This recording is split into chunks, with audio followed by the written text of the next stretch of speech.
Bunch. ద్రాక్ష పళ్ళ గుత్తి grapes గుత్తిని bunch అని చెప్పంటాం. బోకే పూల గుత్తి ఫ్లవర్స్ గుత్తిని బోకే అని చెప్పంటాం. బండిల్ పుల్లల మోపు స్టిక్స్ యొక్క బండిల్ అని చెప్పంటాం. చైన్ పర్వత శ్రేణి మౌంటైన్స్ యొక్క కలయికని పర్వత శ్రేణి అని అంటాం. ఫ్లాక్ గొర్రెల మంద షీప్ మందని ఫ్లాక్ అని చెప్పంటాం. ఫ్లీట్ పక్షుల గుంపు బర్డ్స్ గుంపుని ఫ్లీట్ అని చెప్పంటాం.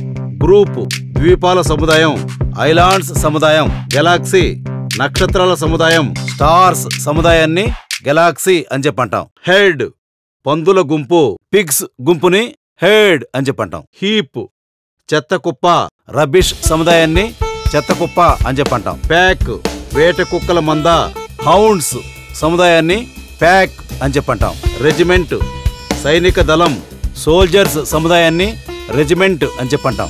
రేంజ్ కొండల వలస క్లిఫ్స్ క్లిఫ్స్ అంటే కొండలు క్లిఫ్స్ వరుసని రేంజ్ అని చెప్పంటాం.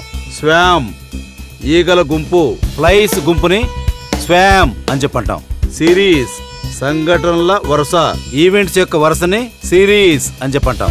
ట్రూప్ గుర్రాల దళం హార్సెస్ యొక్క సముదాయాన్ని ట్రూప్ అని చెప్పంటాం. క్రౌడ్ మనుషుల మంద పీపుల్ సముదాయాన్ని క్రౌడ్ అని చెప్పంటాం.